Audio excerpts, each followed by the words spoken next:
আসসালামু আলাইকুম। কি অবস্থা তোমাদের সবার? আশা করি তোমরা সবাই অনেক, অনেক ভালো আছো। আজকে আমরা আমাদের টেস্ট পেপার সলভিং যে প্রোগ্রামটা আছে সেটার খুবই গুরুত্বপূর্ণ লেকচার এবং ১ম লেকচার যেটা গুণগত রসায়ন নিয়ে পড়াশোনা করব। সো টেস্ট পেপার সলভিং এ বেসিক্যালি কি করানো হবে টেস্ট পেপার সলভিং ক্লাসগুলোর ভিতরে তোমাদের টেস্ট পেপারে আসা আ এই একটা চ্যাপ্টারের কিছু টপ কোয়েশ্চেন তোমাদেরকে সলভ করানো হবে। তারপরে আমি তোমাকে এখানে সলভটাও দেখাবো যে তোমার আসলে সলভটা এবং সলভটার বিয়ন্ড ব্যাখ্যা, কি জন্য এই সলভটা এরকম হলো? সে সবকিছু ইনশাআল্লাহ থাকবে এটার ভিতরে। সো আমি তোমাদের সাথে আছি আশিকুল ইসলাম খান ভাইয়া। আর আমি আপাতত পড়াশোনা করছি ঢাকা ইউনিভার্সিটিতে। সো চলো তাহলে আমরা শুরু করি। আ তো ১ম এ আমাদেরকে দেখতে হবে যে টেস্ট পেপার সলভিং এর ফার্স্ট যে কোয়েশ্চেনটা সেটা হচ্ছে ঢাকা বোর্ড ২৩ এর। আমরা এখানে কিন্তু মেইনলি ফোকাসড হবো বা বেশি চিন্তা করব সবথেকে বেশি কোন ধরনের কোয়েশ্চেন সলভ করার জন্য? গ, ঘ, বুঝছো? কারণ ক, খ কখনোই আমরা হচ্ছে একেবারে স্পেসিফিক তোমাকে এখানকার যেটা আসছে সেটাই কমন পড়বে এরকম বলে দেওয়া যায় না। তবে হ্যাঁ, অবশ্যই আমরা ক, খর জন্য তোমাকে মাস্ট বি সাজেশন দিয়ে দিব। ধরো এখানে যেমন হুন্ডের নিয়মটা লিখতে বলছে। হুন্ডের নিয়মটা কি ছিল ভাইয়া বলো তো? আমি যদি তোমাকে জিজ্ঞাসা করি, পারা যাবে না? আউটবাউন্ড নীতি, হুন্ডের নীতি, পদের বর্জন নীতি সবগুলোই আমাদের আসলে মনে রাখা লাগে। সো হুন্ডের নিয়মটা ছিল কোন একটা মৌলের অরবিটাল সমূহে ইলেকট্রন গুলো এমনভাবে প্রবেশ করে যেন তারা সর্বাধিক অযুগ্ম অবস্থায় থাকতে পারে। বাস শেষ। এরপরে দেখো একটি মাত্র ইলেকট্রন থাকা সত্ত্বেও হাইড্রোজেনের পারমাণবিক বন্টনে অনেকগুলো রেখা সৃষ্টি হতে পারে কিভাবে? কারণ একটি মাত্র পরমাণুটা ম্যাটার না, আসলে কক্ষপথ থেকে কোন কক্ষপথ থেকে আসবে সেটার উপর নির্ভর করে একাধিক রেখার সৃষ্টি হতে পারে বা ওইটাকে আসলে আমরা বর্ণালী বলি। পরমাণু কয়টা আছে সেটার জন্য আমার বর্ণালী সংখ্যাটা ডিপেন্ডেন্ট হবে এরকমটা কোনো বিষয় না আসলে। ঠিক আছে? মানে ২টি পরমাণু মানে ২টি ইলেকট্রন থাকলে ২টা পরমাণু হবে এরকম কোনো ফ্যাক্ট না। সো এই ২টা জিনিসেরই হচ্ছে এখানে ব্যাখ্যা। তো চলো আমরা তাহলে মেইনলি আমাদের ফোকাসড হই গ এবং ঘ নাম্বারে। আশা করি বুঝাইতে পারছি। চলো গ নাম্বার কোয়েশ্চেনটা আমাদের কি বলে? প্রথমে আমাদেরকে একটু এই বিষয়গুলো দেখতে হবে যে এখানে আমাদের উদ্দীপকে আসলে কি জিনিস দেওয়া আছে। অনেকটা আমরা জিনিসটা পারি, অনেকটা পারি না। না পারি, পারি না কোনো ম্যাটার না। ইনশাআল্লাহ তুমি এটা সলভটা করো। তুমি আশা করি ইনশাআল্লাহ পারবা। চলো যে কোয়েশ্চেনগুলো দেওয়া আছে, আচ্ছা আমি একটু দেখে নিই যে সবকিছু ক্লিয়ার দেখা যায় কিনা, হ্যাঁ? তো কোয়েশ্চেন যেটা দেওয়া আছে, হ্যাঁ, আলহামদুলিল্লাহ সবকিছু ঠিকঠাক এবং ক্লিয়ার দেখা যাচ্ছে। বলতেছে 25°C তাপমাত্রা, এখানেও 25°, এখানেও 25°। আমি এখানে ব্ল্যাক কালার ইউজ করি, হ্যাঁ, 25, 25 ভেরি গুড। এটা হচ্ছে 60 ml, এটা হচ্ছে 40 ml। এখানে 0.4 মোলার আছে, এখানে 0.2 মোলার আছে। Very good. এটা AM একটা দ্রবণ আর এটা হচ্ছে XB একটা দ্রবণ। প্রথম পাত্র, দ্বিতীয় পাত্র। গ নাম্বারে আমাদেরকে কোয়েশ্চেনটা বলতেছে যে উদ্দীপকের AB2 যৌগের দ্রাব্যতা নির্ণয় করো, যেখানে AB2 যৌগের KSP এর মান দেওয়া আছে। সো KSP এর মান দেওয়া থাকলে দ্রাব্যতা নির্ণয় করাটা বোধহয় সবথেকে সহজ একটা কাজ, তাই না বলো? KSP এর মান দেওয়া, আমাকে দ্রাব্যতাটা খালি নির্ণয় করতে হবে। বলতেছে AB2 যৌগের দ্রাব্যতা নির্ণয় করো। Very good. সো এই দ্রাব্যতা নির্ণয় করবো আমরা কোন ফর্মুলা দিয়ে বলো তো ভাই? ওই যে আমাদের ছিল একটা x⁴x y⁴y, যেহেতু আমাদের আদর্শ দ্রাব্যতার মান, দ্রাব্যতার গুণফলের মান দেওয়াই আছে, তাহলে x⁴x y⁴y s⁴x+y, যেখানে AB2 যৌগটার প্রত্যেকটারই দ্রাব্যতা কত? S, প্রত্যেকেরই A এবং B2 প্লাস সবার দ্রাব্যতা হচ্ছে S। এখানে একটা জিনিস একটু তোমাকে আমি লক্ষ্য করাতে চাই, যেহেতু তুমি দেখতেছো AB2 টাইপের যৌগ হইছে, তাই XB, হ্যাঁ, এখানে এদের দুইজনেরই যোজ্যতা হচ্ছে ১। যোজ্যতা ভালো করে একটু বুঝো। যোজ্যতা হলো ১, 1। আচ্ছা আমরা বাংলা ম্যান না হয়ে একটু ইংলিশ ম্যান থাকি। আচ্ছা ১। আবার AM এই যোজ্যতা হচ্ছে আবার ভাই ২। AM এটার যোজ্যতা হচ্ছে ২। আমি তোমাকে একটু যোজ্যতা কত? যোজ্যতা হচ্ছে ২। কেন বলতেছি এটা? আচ্ছা আমি তোমাকে উদাহরণটা দিই। উদাহরণটা হচ্ছে দেখো ম্যাগনেসিয়াম, হ্যাঁ, অক্সাইড প্লাস সোডিয়াম ক্লোরাইড ধরে নাও।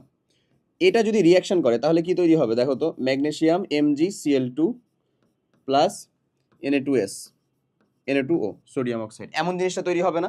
তো যদি এই জিনিসটা তৈরি হয় তাহলে অবশ্যই এটার সামনে আমাদের ২ দেওয়া লাগবে আর বাদবাকি সবকিছু বোধহয় ঠিক আছে। ঘটনাটা এরকমটা না অনেকটা? এক্স্যাক্টলি কিন্তু এরকমটা। সেই জিনিসটা বুঝতে হবে যে দেখো পরে যখন বিক্রিয়া করলাম তখন আসলে AB2 টাইপের যৌগ হয়ে গেছে। বাট এখানে কিন্তু এখানেও AM লেখা আছে, আবার ওখানেও XB লেখা আছে। So this is the main thing. এটা এরকম হইতে পারে, আমি তোমাকে প্রস্তাবিত দিচ্ছি তোমার মানে কনসেপ্টটা একটু বিল্ড আপ করার জন্য। ওকে? এটা কিন্তু এমন না যে এখানে পটাশিয়াম ক্লোরাইড আর সোডিয়াম হাইড্রোক্সাইড বিক্রিয়া করতেছে, মানে দুইজনের যোজ্যতা ১, তাহলে AB2 টাইপের যৌগই হইতো না। সো এটা আমাদেরকে কিন্তু একটু ভালো করে ট্যাকটিক্যালি বুঝা লাগবে। আশা করি বুঝা গেছে। ওকে, সো চলো তাহলে আমরা হচ্ছে গ নাম্বার কোয়েশ্চেনটা সলভ করে ফেলি। আমি তোমাকে গ নাম্বার কোয়েশ্চেন এখানে সলভ করে দেখাবো, তারপরে তুমি হচ্ছে যে সলভটাও দেখে ফেলবা। ওকে, সো প্রথমে আমরা যদি গ নাম্বার কোয়েশ্চেনটা সলভ করতে চাই, খুব ইজিলি সলভ করে ফেলা সম্ভব। সেটা হলো যে AB2 যৌগের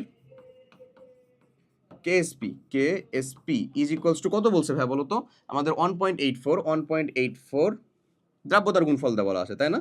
ইন্টু 10⁻⁻⁸ -8 এককটা দেওয়া নাই, নো প্রবলেম। এখন একটা AB2 ধরনের যৌগ আসলে কিভাবে বিয়োজিত হতে পারে? AB2 এটা বিয়োজিত হবে কিভাবে? A2 plus plus 2B minus, এমন না? 2B মাইনাস এমন টাইপের। সো আমরা জানি এটার দ্রাব্যতাও যদি S হয় তাহলে এটার দ্রাব্যতা আসলে কত হবে ভাই? 2S এমন।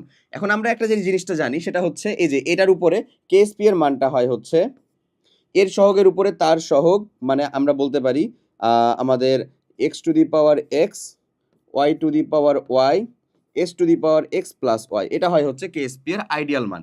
এই জিনিসটা কি আমরা সবাই জানি নাকি জানি না বলো তো? আশা করি জানি, ফর্মুলা থেকে ডিরেক্ট।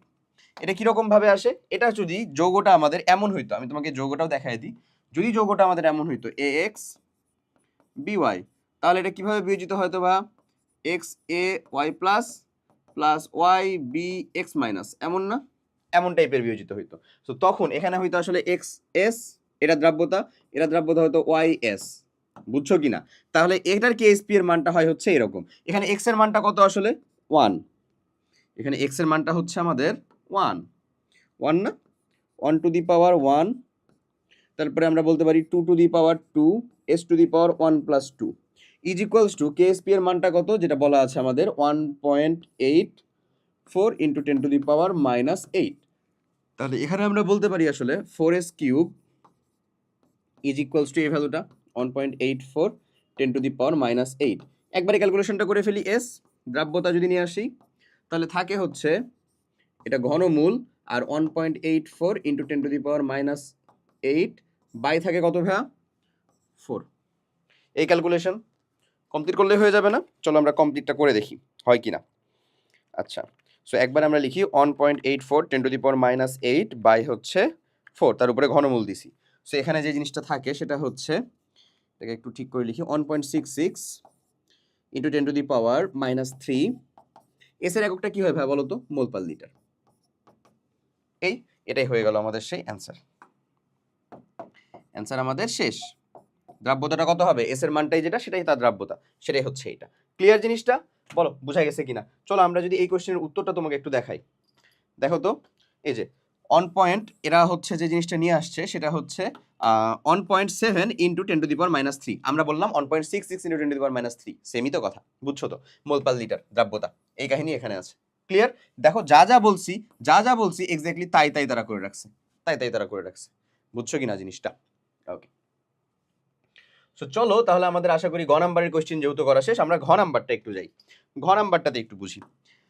ঘ নাম্বারের কোশ্চেনটাই আমাদের বলতেছে যে উদ্দীপকের প্রথম এবং দ্বিতীয় পাত্র মিশ্রিত করলে কোনো অধক্ষেপ পড়বে কিনা গাণিতিকভাবে বিশ্লেষণ করো।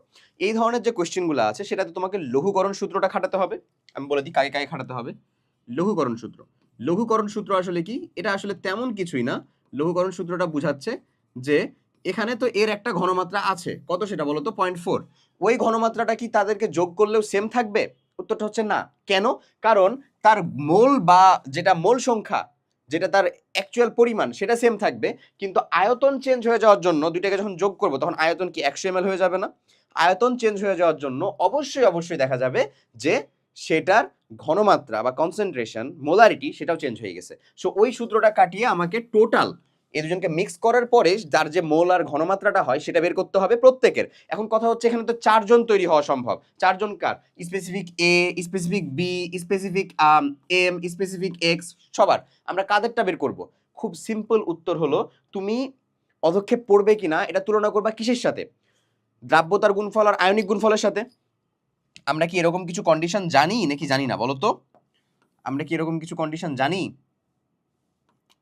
চলো আমরা দেখি কন্ডিশনগুলো কি।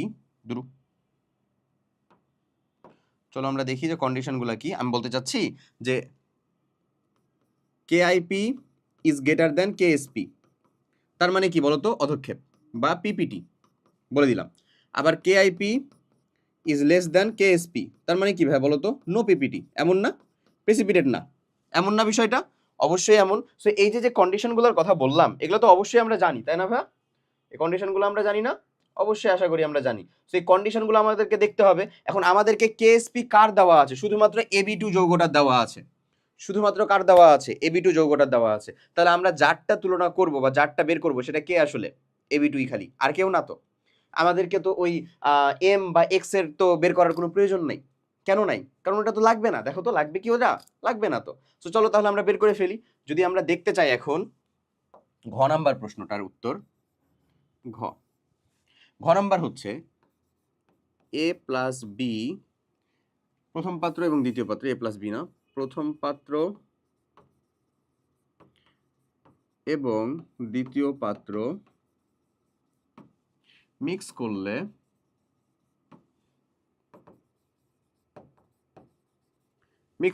কি তৈরি হবে বলো তো ভাইয়া? অবশ্যই যে দ্রবণটা তৈরি হবে সে দ্রবণটা আসলে এরকম না, A M plus X B is equals to, যেটা জিনিস তৈরি হবে সেটা হচ্ছে AB two plus X two M, এমন অবভিয়াসলি। অ্যান্ড এটার সামনে বসে যাবে হচ্ছে 2। তাহলে দেখো মিলে যায় যৌগটা। ওকে, সো আমাকে এটা নিয়ে তুলনা করার কোনো প্রয়োজনই নেই। কাকে নিয়ে? এই যে এক্স টু এম কে নিয়ে। ওর তো আমার দ্রাব্যতার গুণফল, আয়নিক গুণফল দেওয়াও নাই, সো এটা আমাদের দরকারও নাই। এখন আমরা জানি আমাদের দরকার হচ্ছে এবি টু। এখন আমরা আসলে এ প্লাসের ঘনমাত্রাটা বের করব। এটা কত হবে ভাই বলো তো? 2 প্লাস না?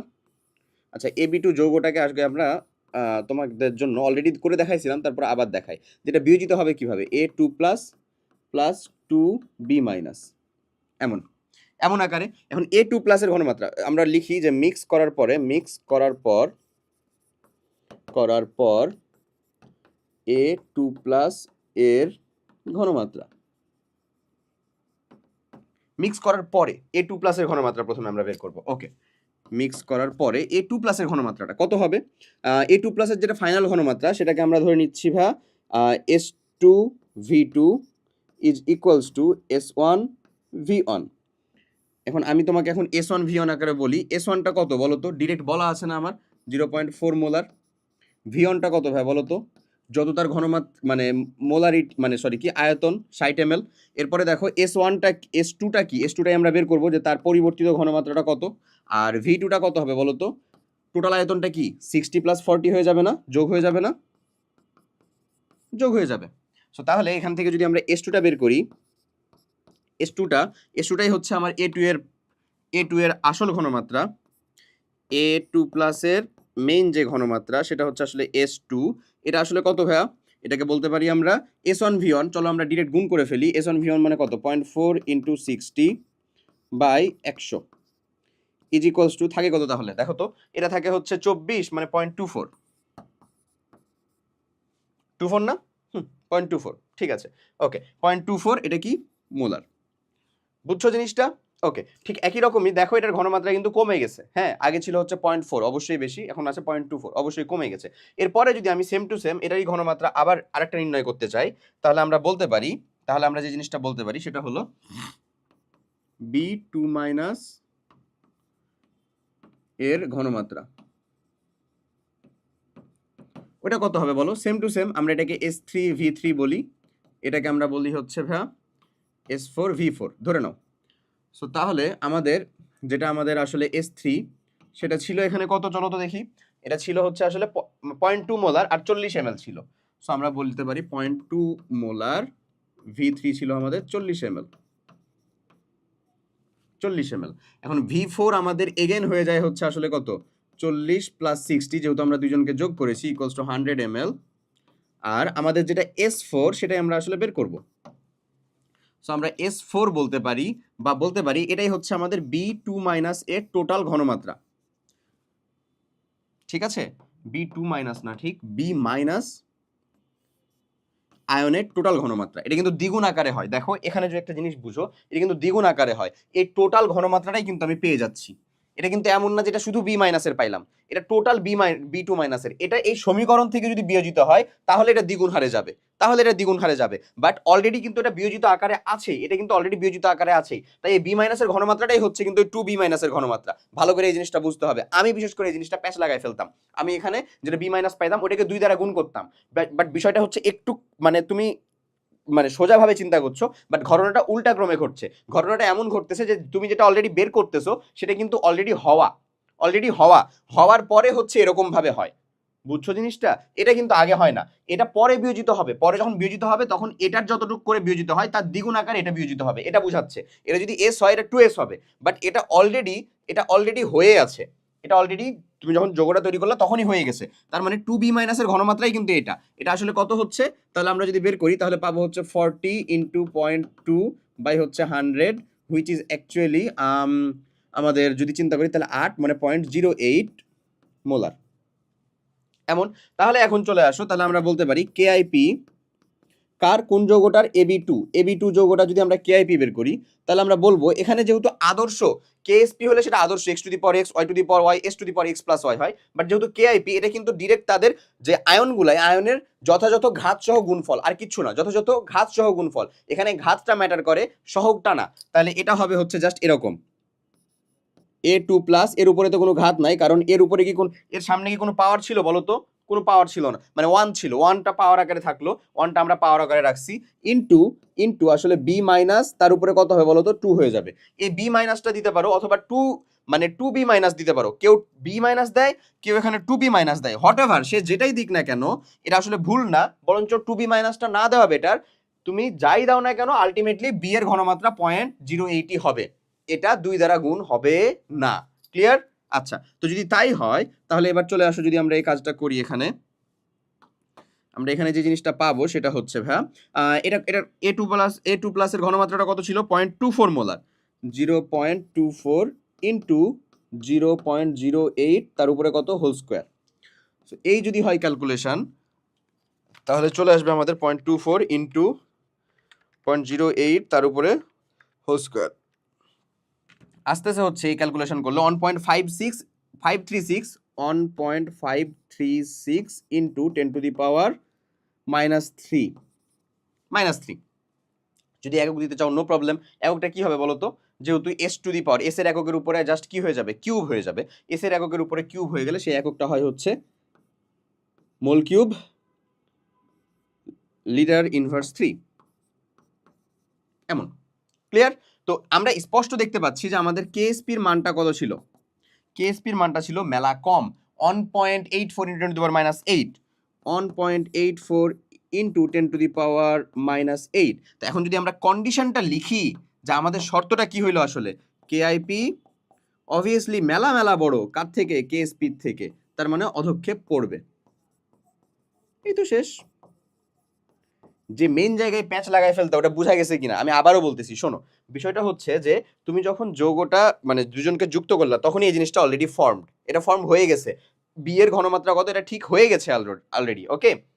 এরপরে যখন যৌগটা আসলে বিয়োজিত হয় তখন এই আকারে বিয়োজিত হয়। এই যে এখানে যতটুকু পরিমাণে আছে সেখান থেকে এ যতটুকু বা A2 প্লাস আয়ন যতটুকু হবে B2 মাইনাস আয়ন তার দ্বিগুণ আকারে হবে।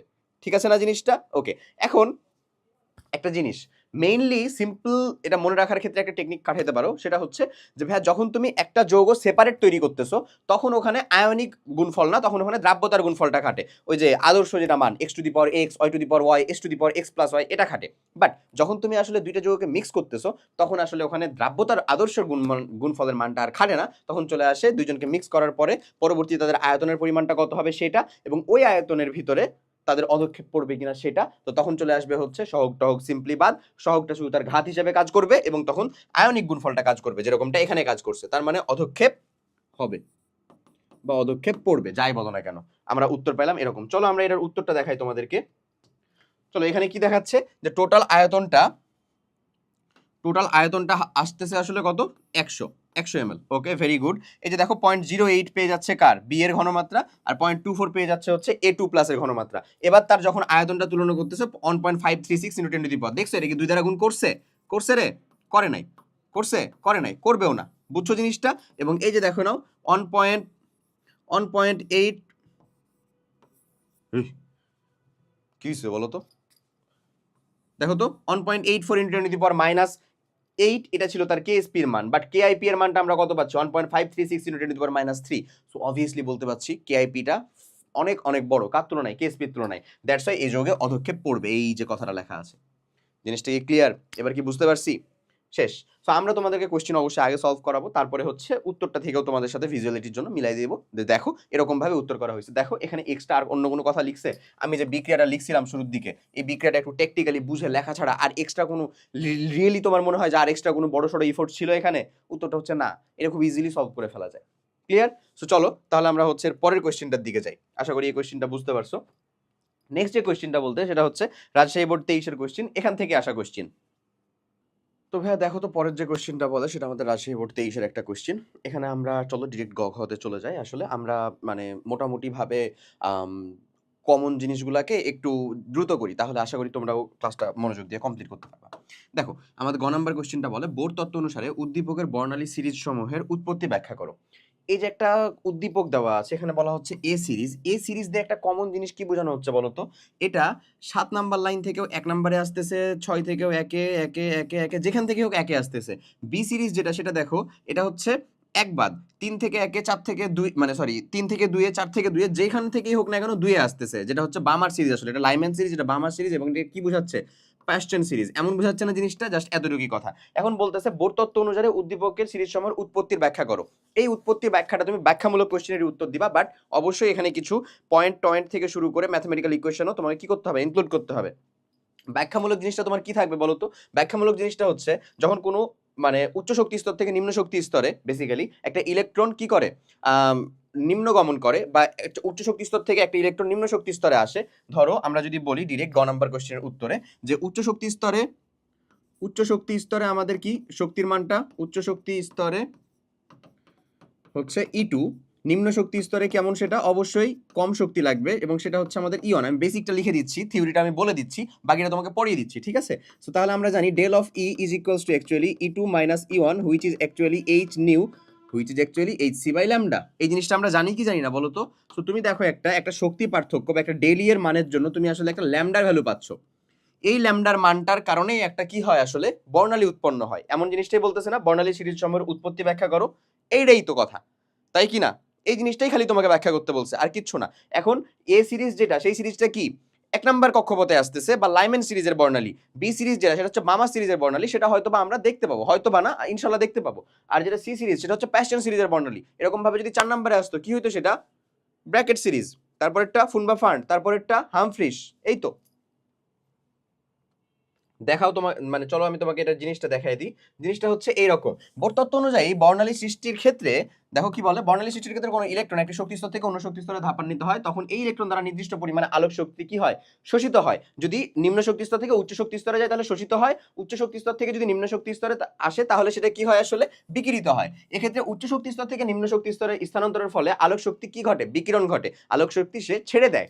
ওকে, এই উদ্দীপকের বিকিরণ বর্ণালী হাইড্রোজেন পরমাণুর হাইড্রোজেন গ্যাসের মধ্যে উচ্চ শক্তির বিদ্যুৎ চালনা করলে হাইড্রোজেন অণু প্রথমে হাইড্রোজেন পরমাণুতে পরিণত হয়, পরবর্তীতে অসংখ্য পরমাণুর ইলেকট্রনগুলো উচ্চ থেকে বিভিন্ন পরিমাণে শক্তি শোষণ করে বিভিন্ন উচ্চ শক্তি স্তর যেমন N2 N3 N4 ইত্যাদিতে লাফিয়ে চলে, এবং পরবর্তীতে যখন এটাকে ছেড়ে দেওয়া হয় মানে শক্তি বিকিরণ করার জন্য, শক্তি প্রবাহ যখন বাহ্যিক শক্তির প্রবাহ যখন থামিয়ে দেওয়া হয়, ইলেকট্রনগুলো বিভিন্ন উচ্চ শক্তি স্তর থেকে আলোক শক্তি বিকিরণ করে নিম্ন শক্তি স্তরে এসে স্থায়িত্ব লাভ করে বা স্টেবিলিটি লাভ করে, বা ওই তো আমাদের কি স্থিতিশীলতা অর্জন করে। ওকে, পাওয়া যায় তখন তাদেরকে লাইম্যান সিরিজের, যখন 1 নাম্বার শক্তি স্তরে বিকিরণ করে আসবে, যেখানেই থাকুক 1 নাম্বারে যদি আসে। এখন তোমার ধরো কিছুটা শক্তির উৎস তোমার কাছে আছে অলরেডি, ও 1 নাম্বারে আসতে পারছে না, 2 নাম্বারে আসতেছে, তাহলে সেটা বামার হবে। তারপরে যদি 3 নাম্বারে এসে ঠেকে তাহলে সেটা কি হবে? প্যাস্টেন হবে। এই জিনিসটাই বলা হচ্ছে, বুঝছো না জিনিসটা? লাফিয়ে চলার জন্য প্রদত্ত বর্ণালী সৃষ্টি হয়, বাস শেষ, ডান। একটা বর্ণনামূলক কোশ্চেন। আমি তোমাকে যে ইকুয়েশনটা দেখাইলাম ওই ইকুয়েশনটা হচ্ছে এটার ম্যাথমেটিক্যাল ব্যাখ্যা, ওটা সহ ইনক্লুড করে দিলে তুমি এখানে 3 মার্ক পাইতে বাধ্য, কোনো সমস্যা নাই। এরপরে দেখো কি বলতেছে আমাদের কোশ্চেনটা, ঘ নাম্বারে বলতেছে উদ্দীপকের বি সিরিজের সবগুলো রেখায় দৃশ্যমান হবে কিনা সেটা ব্যাখ্যা করতে। বি সিরিজের সবগুলো রেখা দৃশ্যমান হবে কিনা, উত্তরটা হচ্ছে হবে। আমি ব্যাখ্যা করার আগেই বলে দিতে পারি হচ্ছে হবে। কেন বলো তো? কারণ বি সিরিজটা হচ্ছে বামার সিরিজ, এবং বামার সিরিজটা কি আমাদের দৃশ্যমান না? দৃশ্যমান কি দৃশ্যমান না? অবশ্যই দৃশ্যমান। দ্যাটস ওয়াই সবগুলাই মানে দৃশ্যমান হবে। এখন আমরা সেটাকে দেখাবো কিভাবে? আমরা জানি দৃশ্যমান অঞ্চলটা আসলে কত, লিখে দিবা প্রথমে। দৃশ্যমান রেখার দৃশ্যমান তরঙ্গ দৈর্ঘ্য, দৃশ্যমান যেটা অঞ্চল সেটা কত ভাই বলো তো? 380 থেকে 780 ন্যানোমিটার। এই তরঙ্গ দৈর্ঘ্য ভিতরে থাকলে সেটাই দৃশ্যমান হবে। এখন আমি যদি প্রথম রেখাটার ক্ষেত্রে যাই, প্রথম ক্ষেত্রে 3 থেকে 2 আসছে, তাহলে প্রথম ক্ষেত্রে আমরা বলতে পারি nu bar is equals to 1/λ। আমি একবারে করতেছি, হ্যাঁ, একেবারে প্রথম লাইনে, প্রথম লাইন, প্রত্যেকটা লাইন কিন্তু করতে হবে তোমাকে। কয়টা লাইন করতে হবে দেখো, 1 2 3 4 5, 5টা লাইনই করতে হবে। আমি তোমাকে দুইটা করে দেখাই, তাহলে বুঝতে পারবা। এক দুইটা করবো, পরে ভিতরে মানে সব শেষেরটা করতেছি। দেখো নিউ বার সমান কি লিখতে পারো, আর এইচ রিড বার কনস্ট্যান্ট 1 বাই, অবশ্যই n1 মানে কি, যেখানে আসলো -1/n2, যেখান থেকে আসলো। সো আমরা বলতে পারি আর এইচ মানে 109,678 সেন্টিমিটার ইনভার্স। আচ্ছা, তারপরে এটা কত, 1/4 মাইনাস 1 বাই কত ভাইয়া 9, এরকম কিনা জিনিসটা, এরকম। আর এইচ এর ভ্যালুটা আমি বসাই দিছি, আর এইচ সমান এখানে আমি লিখে দিই 109,678 সেন্টিমিটার ইনভার্স। এমন এন অনটা কি, যেখানে আসলো এটা 2, এটা সবগুলোর জন্যই 2, কারণ 2 নাম্বার কক্ষপথেই তো আসছে। এন টুটা কি, কোথা থেকে আসছে, 3 থেকে আসছে। সো বুঝছি আশা করি। ওকে, এরপরে যদি আমি এই ক্যালকুলেশনটা করি, তাহলে যেটা থাকে, আমি এটা ডিরেক্ট ল্যামডার ভ্যালুটা করতেছি, মানে এখানে যে ক্যালকুলেশন করে থাকবে সেটাকে আমি একবারে উল্টায় নিচ্ছি। বুঝছো কি জিনিসটা, একবারে উল্টায় নিচ্ছি। যদি উল্টায় নেই, আমাদের থাকে 109,678, হ্যাঁ, তারপরে থাকবে হচ্ছে ভাইয়া 4 ইনভার্স, তারপরে থাকবে হচ্ছে মাইনাস কত, 9 ইনভার্স। ওকে, সো বেসিক্যালি 109,678, হ্যাঁ এটা থাকে। এটাকেও আমি হচ্ছে যে ইনভার্স করে দিই, তাহলে এটার অ্যান্সার থাকে হচ্ছে, একবারে যদি করি 65 ইন্টু 10⁻⁻6 সেন্টিমিটার। কেন সেন্টিমিটার, কারণ আমরা রিডবার কনস্ট্যান্টটাকে সেন্টিমিটারে নিয়েছিলাম। এটাকে যদি ন্যানোমিটারে করতে চাই, তাহলে আমাদের যে জিনিসটা লাগবে, ন্যানোমিটারে করতে গেলে কি লাগবে বলো তো, 64 আসছে না, 65 পয়েন্ট, আচ্ছা একবারে কি লিখছি রে ভাই, 65.64 10⁻⁻6 সেন্টিমিটার। তাহলে ন্যানোমিটার, 1 ন্যানোমিটার, এখানে লিখে দিই তোমাদেরকে, 1 ন্যানোমিটার সমান হচ্ছে 10⁻⁻9 মিটার। তার মানে আমরা বলতে পারি কত বলো তো, 10⁻⁻7 সেন্টিমিটার এমন, বা 1 সেন্টিমিটার সমান 10⁻7 ন্যানোমিটার এমন। 10⁻7 দ্বারা গুণ করবো, তাহলে এটা কত আসবে, 656.4 ন্যানোমিটার এমন আসবে। এটা আমাদের যেটা 3 নাম্বার থেকেই 2 নাম্বারে আসছে, সেটাকে পেয়ে গেলাম। ঠিক আছে, এবার চলো তো আমরা দেখি এটা কত নাম্বার, 7 নাম্বার থেকে আসছিল না, 7 নাম্বার থেকে 2 এ মধ্যেকার গুলো কিন্তু তোমাকে করতে হবে, আমি আর করে দেখাচ্ছি না। তার মানে এটা কি হবে বলো তো, এটা ভিজিবল হবে কি হবে না, এটা কি এই রেঞ্জের ভিতরে না, অবশ্যই, তার মানে ভিজিবল হবে। তাহলে এবার এটা আসলে হচ্ছে n1 2, n2টা কত ভাইয়া 3। এবার চলো আরেকটা করে দেখাই, n1টা হচ্ছে 2 হবে, n2টা কত হবে আমাদের 7। যদি তাই হয়, তাহলে 1/λ ইজ ইকুয়ালস টু 109, একবারে করতেছি, হ্যাঁ, 678 1/n1 স্কোয়ার মাইনাস 1/n2 তার স্কোয়ার।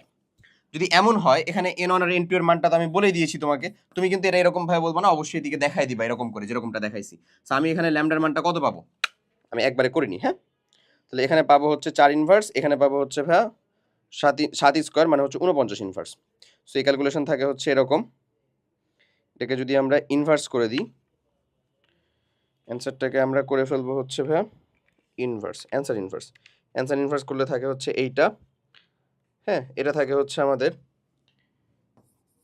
39.7 into 10⁻7 into 10⁻⁻6 centimetre. তাহলে এটাকে যদি আমরা মিটারে করি, তাহলে কত হবে দেখো তো ভাইয়া, 397.1 ন্যানোমিটার। 10⁻7 দ্বারা গুণ, 10⁻7 দ্বারা গুণ করে দাও, এটাই থাকবে। সো দেখো এটাও কি আমার 380-র ভিতরেই না, এই রেঞ্জের মধ্যেই না, মধ্যেই, তার মানে এটাও কি হবে, দৃশ্যমান হবে।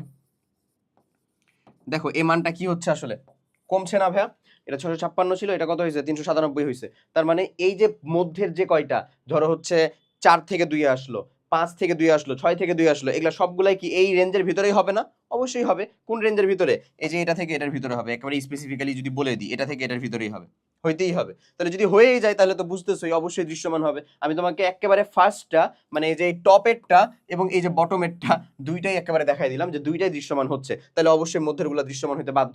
বাট তোমাকে পরীক্ষার খাতায় ঠিকই প্রত্যেকটাই উল্লেখ করে দেখাতে হবে। প্রথমটা একটু ব্রডলি দেখায়, পরেরগুলা অল্প করে হচ্ছে মানে অল্প বর্ণনামূলক দেখাই দিলেই হবে। প্রথমটার ক্ষেত্রে একটু ব্যাখ্যা লেখার পরে দেখো তো সঠিক উত্তরটা তোমার সাথে মিলে কিনা। এই যে উত্তরটা করা আছে ভাই, দেখছো, বললাম না ভাই, সবগুলাই দেখাতে হবে। দেখো প্রথম রেখার জন্য ল্যামডার মানটা কত পাইছে, 656 দৃশ্যমান, অবশ্যই। দ্বিতীয়র জন্য চলো সব শেষেরটা দেখাই দিই, 397 ল্যামডা 7 থেকে, এই যে এখানে দেখো আলাদা করে দেখানো হয়েছে না, 2 থেকে 7, মানে 7 থেকে যে 2 আসছে সেখানে কত পাইছে, 397। ক্লিয়ার হয়েছে জিনিসটা, বুঝতে পারা গেছে কিনা বলো। ওকে, এই হচ্ছে এখানকার কেচ্ছা কাহিনী, বাস শেষ। ওকে, চলো পরের কোয়েশ্চেনটার দিকে যাই। আচ্ছা, যথেষ্ট গুরুত্বপূর্ণ একটা কোয়েশ্চেন, ভালো করে লক্ষ্য রাখো। রাজশাহী বোর্ড 23 ডাবল একটা কোয়েশ্চেন আসছিল, কোয়েশ্চেনটা রিপিটেড হয়েছে ভাই। রিপিটেড বলতে দ্রাব্যতা অংশ থেকে একটা, বর্ণালী অংশ থেকে একটা, কিন্তু যথেষ্ট গুরুত্বপূর্ণ। গুরুত্বের উপরেও যদি কিছু দাও তাহলে এই স্টারটা দিতে পারো। এই টাইপের কোয়েশ্চেন অ্যাডমিশনেও আসে। ওকে, আচ্ছা চলো এটা একটু ধরে ধরে ব্যাখ্যা করি। এখানে বলতেছে গ নাম্বার কোয়েশ্চেনে, চলো 25°C তাপমাত্রা এবং 50°C তাপমাত্রায় AB3 নামক একটা যৌগ, এই যৌগের দ্রাব্যতা যথাক্রমে 40 এবং 60, মানে 25-এ হচ্ছে 40, 50-এ হচ্ছে 60। আমি তোমাকে দ্রাব্যতা সম্পর্কে একটা খুব সিম্পল ধারণা দিই, বুঝো। 25°C তাপমাত্রায় যখন হচ্ছে 40, 50°C তাপমাত্রায় হচ্ছে কত, 60। 25°C তাপমাত্রায় তুমি ধরে নাও 100 গ্রামের একটা সম্পৃক্ত দ্রবণ বানায় ফেললা। 100 গ্রামের 100 গ্রাম পানিতে, 100 গ্রাম পানিতে কতটুকু থাকবে, 40 গ্রাম থাকবে, মানে ইন টোটালে কতটুকু হলো, 140 গ্রাম হলো দ্রবণটার ওজন বা ভর আর কি যাকে বলে। বুঝতেছো তো, পানি কতটুকু ছিল, 100 গ্রাম। এই দ্রবণটাকে যদি তুমি 50°C নিয়ে যাও, তাহলে ওই 100 গ্রাম পানি এখন 40 গ্রাম না, কতটুকুকে ধারণ করতে পারবে, 60 গ্রামকে ধারণ করতে পারবে। খুব বেসিক একটা জিনিস, বাট বুঝতেছো এই কথাটা, এটা অনেক গুরুত্বপূর্ণ। কেন গুরুত্বপূর্ণ, তুমি যদি দুইবার সেপারেটলি, হ্যাঁ দুইবার সেপারেটলি আসলে দ্রাব্যতা সূত্র বসায়া দ্রবের পরিমাণ বের করো, তাহলে কিন্তু তোমার দ্রাবক যে 100 গ্রাম পানি ছিল সেটা আলাদা হয়ে যায়। বাট একটা জিনিস মাথায় রাখতে হবে তোমাকে, 25 থেকে 50-এ যাও অথবা 50 থেকে 25-এ আসো, দ্রাবক যে পানি, এই পানির পরিমাণটা কিন্তু আনঅল্টার্ড, এটা চেঞ্জ হয় না। 100 গ্রাম নিলে 100 গ্রামই, 37 গ্রাম নিলে 37 গ্রাম, 100 মানে 1000 গ্রাম নিলে 1000 গ্রাম, এটা কিন্তু কোনো পরিবর্তন হবে না। হবে কি বলতো, এখানে কোনো বাষ্পায়ন বা শীতলীকরণের কোনো কাহিনী আছে? নাই। বুঝতেছো? আসো আমি হচ্ছে যে গ নাম্বারে তোমাকে এই জিনিসটা আরেকটু ভালো করে বুঝাই। বলতেছে 50°C তাপমাত্রায় 100 গ্রাম AB3 এর সম্পৃক্ত দ্রবণকে 25°C তাপমাত্রায় শীতল করলে কি পরিমাণ কেলাসিত হবে। এই কোশ্চেনটা আমি কত প্যাচ লাগাই ফেলতাম রে ভাই। আমি কি করতাম জানো, আমাদের দ্রাব্যতার যে সূত্র আছে না, আমি তোমাকে ঝামেলাটা বলে দিই, তারপরে আশা করি তুমি ভালো মতন উত্তর করবা। 100W বাই হচ্ছে W মাইনাস W, এরকম যে সূত্রটা আছে না, আমি একবার 25-এর জন্য এস এর মান বসাইতাম, ডাব্লুর পরিমাণ কত, এই যে এটা তো হচ্ছে দ্রবণ, এটা তো হচ্ছে দ্রবণ, দ্রবণ আর এটা হচ্ছে দ্রব, এই যে এই ডাব্লু হচ্ছে দ্রব, বিষয়টা এরকম। বা এটাকে ধরো W1 দাও, নো প্রবলেম, এটাকে W1 দিলা, W1 হচ্ছে দ্রব, তাহলে দ্রাবক মাইনাস মানে সরি দ্রবণ মাইনাস দ্রব করলে তো দ্রাবক থাকে, মানে এটা তো হচ্ছে দ্রাবক। তো এই যে দেখো তো, W মাইনাস W1 এটা হচ্ছে দ্রাবক। আমি একবার 40-এর জন্য করতাম, একবার 25-এর জন্য মানে 50-এর জন্য করতাম, মানে একবার দ্রাব্যতা এস এর মান 40 ধরে একটা উত্তর বের করতাম, একবার হচ্ছে 60 ধরে একবার উত্তর বের করতাম, দুইটা ভিন্ন W1 পাইতাম, ওটা ডিফারেন্স করতাম, আমার উত্তর মিলতো না, এবং জিন্দেগিতে মিলবে না। কেন বলতে পারবা মিলবে না? কারণ হচ্ছে যখন তুমি সেপারেট টেম্পারেচারে আলাদা আলাদা ধরতেছো বিষয়টা তখন কিন্তু এই যে 25-এর জন্য যে 40 ধরলা না, সেখানে যে পরিমাণ দ্রাবক, তখন সেম এই সূত্র ব্যবহার করলে 50-এর জন্য যে 60 ধরতেছো, ওখানে কিন্তু ওই দ্রাবক থাকতেছে না, দ্রাবকের পরিমাণ চেঞ্জ হয়ে যাচ্ছে। বাট তুমি বলো, তুমি যে 50°C দ্রবণটা বানায় ফেললা, সেই মানে তারপরে 25°C নিয়ে গেলা, এটা কি চেঞ্জ হয়েছে? দ্রবণের পরিমাণটা কি চেঞ্জ হচ্ছে? উত্তর হচ্ছে হচ্ছে না। দ্রবণের পরিমাণ তো চেঞ্জ হচ্ছে না, হচ্ছে কি, মানে দ্রাবকের পরিমাণটা কি চেঞ্জ হচ্ছে, পানির পরিমাণটা? উত্তরটা হলো না। তাই দ্রাবকের পরিমাণটা তুমি যে তাপমাত্রায় মানে যৌগটা তৈরি করে ফেলছো, সেইখানে দ্রাবকের পরিমাণটা আগে বের করতে হবে। চলো আমি তোমাকে দেখাই, আমি এই সূত্র দিয়ে সলভ করে দেখাবো, কোনো প্যারা নাই, বোধহয় একটু বেশি কমপ্লেক্স তোমার সামনে বানায় ফেলতেছি। আসো দেখি। প্রথমত আমাদের গ্রাম পার 100 গ্রামে এগুলা না, এই যে এগুলা তো হচ্ছে আমাদের গ্রাম পার 100 গ্রামে। সো গ্রাম পার 100 গ্রামের ক্ষেত্রে দ্রাব্যতার সূত্র S is equals two 100W1 W minus W1। আমি তোমাকে এখানে পরিচয়গুলো দেই। W1 ইজ ইকুয়ালস টু হচ্ছে দ্রব, W হচ্ছে ভাইয়া দ্রবণ, W মাইনাস W1 হচ্ছে তাহলে কি, মাস্ট বি দ্রাবক, S হচ্ছে আমার দ্রাব্যতা। কোন এককে? গ্রাম পার 100 গ্রাম এককে, গ্রাম পার 100 গ্রাম এককে। ওকে, যদি এইটাই হয় চলো এবার দেখে ফেলি। আমি 50°C টেম্পারেচারে অলরেডি 100 গ্রামের সম্পৃক্ত দ্রবণ, আমার দ্রবণটাই কত, 100 গ্রাম, তার মানে এখানে ডাব্লু এই পরিমাণটাই হচ্ছে 100 গ্রাম। এটার সাথে কি কারো দ্বিমত আছে? দ্রবণ না, এই যে দ্রবণ। ওকে, তাহলে আমরা লিখি প্রথমে 50°C, তাহলে এস এর পরিমাণটা ইজ ইকুয়ালস টু আমি লিখতে পারি কত, 100W1 W মাইনাস W1। এখন এখানে আমরা কি লিখবো, এখানে আমরা লিখবো এস ইজ ইকুয়ালস টু কত, কত বলছে 60 না, ডাব্লু এর মানটা কত বলছে 100 না। ওকে, W1টা আমরা বের করতেছি, আমাদের দ্রবের পরিমাণটা কত সেটা বের করতেছি। চলো বের করি।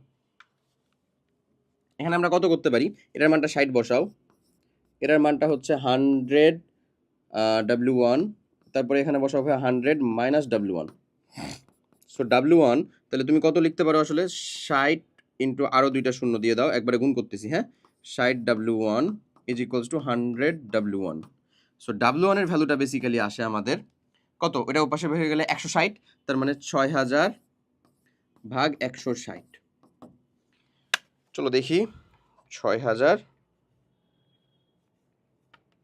ভাগ হচ্ছে 160, সেটা আসে হচ্ছে 37.5 গ্রাম। এটা আসলে কিসের পরিমাণ আসলো বলো তো? এই 100 গ্রাম যে সম্পৃক্ত যৌগ ছিল বা দ্রবণ ছিল, সেই দ্রবণে দ্রবের পরিমাণ আসলো। তাহলে সেখানে যেহেতু আমি এটাকে বানিয়ে ফেলেছি অলরেডি, তাহলে সেখানে নিশ্চয়ই দ্রাবকের পরিমাণটাও ফিক্সড কিনা? তাহলে দ্রাবকের পরিমাণ কত হবে বলো?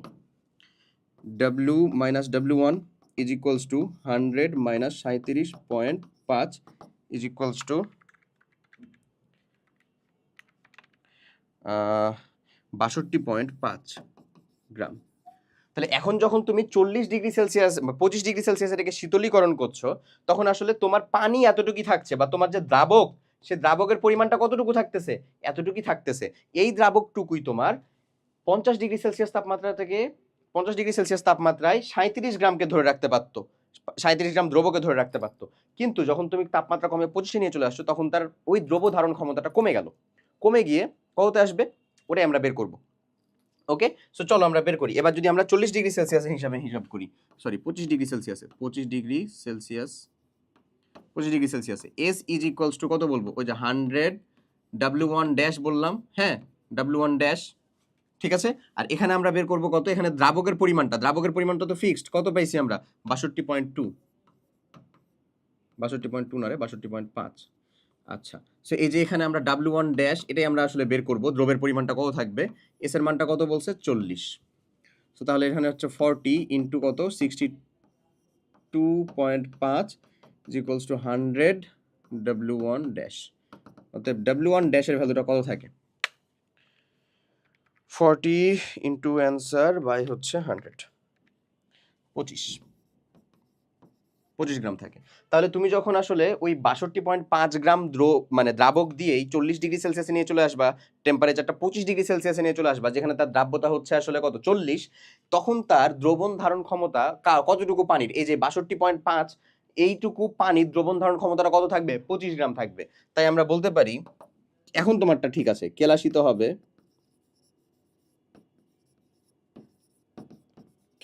হবে W1 minus W1 dash, which is actually 37.5 minus 25, মানে কত হয়? 37.5 মাইনাস অ্যান্সার মানে হচ্ছে 12.5। শেষ অ্যান্সার। এই বলো, বুঝা গেছে জিনিসটা? পারবো না? সহজ, কিন্তু জাস্ট একটু টেকনিক্যালি ভাবতে হয়। এই ধরনের ম্যাথ কুয়েট ইঞ্জিনিয়ারিং গুচ্ছ যেটা, সেখানে সব থেকে বেশি আসে। হ্যাঁ, তুমি যদি কোয়েশ্চেন ব্যাংকগুলো সলভ করে থাকো তাহলে দেখতেও পাবা, আমার কথার সাথে মিল পাবা আর কি। ওকে, চলো পরের কোয়েশ্চেনটাতে দেখি। মোস্ট ইম্পর্টেন্ট যে কোয়েশ্চেনটা, যথেষ্ট ট্রিকি এবং বলবো তোমার একাডেমিক লাইফের জন্য যথেষ্ট স্ট্যান্ডার্ড একটা কোয়েশ্চেন। কি বলে এখানে? AB3 এর উপস্থিতিতে MB এর দ্রাব্যতার পরিবর্তিত হয়, বিশ্লেষণ করো। এখানে MB এর একটা মাত্র ইনফরমেশন দেওয়া আছে, দ্রাব্যতার গুণফল দেওয়া আছে। ওকে, এখন এখানে কোয়েশ্চেনে একটা অসম্পূর্ণতা আছে। কোয়েশ্চেনে অসম্পূর্ণতা বলতে AB3 এর কোনো প্রকার কি দেওয়া নাই বলো তো? আণবিক ভর দেওয়া নাই যে তুমি এটা দ্রাব্যতা বের করবা, কিছুই দেওয়া নাই, বা দ্রাব্যতার পরিমাণ দেওয়া নাই। বাট তুমি যদি আসলে সমায়ন প্রভাব রিলেটেড ম্যাথ কিছু করে থাকো, তাহলে ওখানে দেখবা সাধারণত 0.1 মোলার দ্রবণ যোগ করেই কাজগুলা করা হয়। সাধারণত, আমি বলতেছি না সবসময় এটা ঘটবে, সাধারণত, বুঝছো? এখন সমায়ন প্রভাব জিনিসটা কি? কমন আয়ন ইফেক্ট, এই জিনিসটা কি আসলে? সমায়ন প্রভাব হচ্ছে ভাইয়া একই আয়ন বিশিষ্ট, মানে কোনো একটা দুর্বল তড়িৎ বিশ্লেষের দ্রবণীয়তা বা বিয়োজন মাত্রা ওর একই আয়ন বিশিষ্ট কোনো একটা সবল তড়িৎ বিশ্লেষের উপস্থিতিতে আরো কমে যায়। আমি অলরেডি কি বললাম, একটা দুর্বল তড়িৎ বিশ্লেষ্য ও তো এমনিই কম বিশ্লেষিত হবে বা কম দ্রবীভূত হবে, ওটার যে দ্রবণীয়তা বা দ্রাব্যতা বা হচ্ছে বিয়োজন মাত্রা, সেটা ওই একই আয়ন বিশিষ্ট কোনো একটা সবল তড়িৎ বিশ্লেষের উপস্থিতিতে কি হয়ে যায়? কমে যায়। যেমন ধরো আমি একটা কমন উদাহরণ দিই, H2S। এটা অলরেডি একটা দুর্বল তড়িৎ বিশ্লেষ্য না, বা একটা দুর্বল আমাদের ই না, কি বলে, একটা দুর্বল যৌগ না পানিতে দ্রবীভূত হওয়ার ক্ষেত্রে। কিন্তু HCl এটা কি একটা সবল না, বাট এখানে কমন আয়ন কি হাইড্রোজেন না। এটা অলরেডি ধরো কোথাও দ্রবীভূত আছে H2S, যদি সেখানে HCl দ্রবীভূত করাও তাহলে এর দ্রাব্যতা আরো কমে যাবে। এটাই বোঝাচ্ছে হচ্ছে common effect, common ion effect.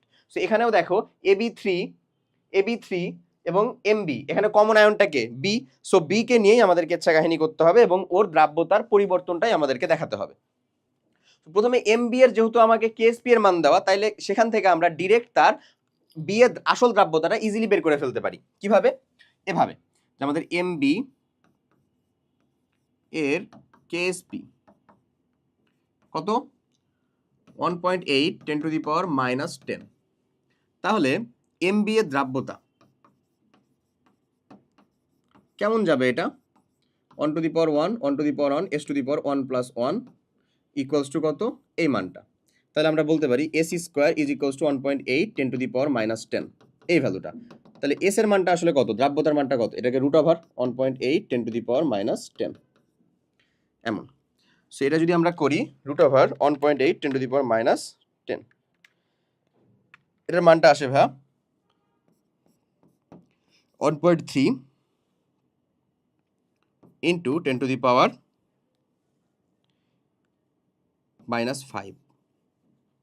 মোল পার লিটার। এখন আমাকে অবশ্যই বলতেছে যে এটার উপস্থিতিতে, কার উপস্থিতিতে বলো? এই যে এই AB3 এর উপস্থিতিতে MB এর দ্রাব্যতার পরিবর্তনটা। একটা জিনিস দেখো, ওই যৌগে তার দ্রাব্যতার গুণফল যেটা, ওটা কিন্তু তুমি যত যাই কিছু যোগ করো না কেন, কমন আয়ন যুক্ত হোক অথবা না হোক, তার দ্রাব্যতার গুণফল কিন্তু ওইরকম আয়নটা ফিক্সড, ওই পরিমাণটা ফিক্সডই থাকবে। এজন্যই তো দ্রাব্যতার গুণফল হচ্ছে একটা কি ফিক্সড ভ্যালু, তাই না?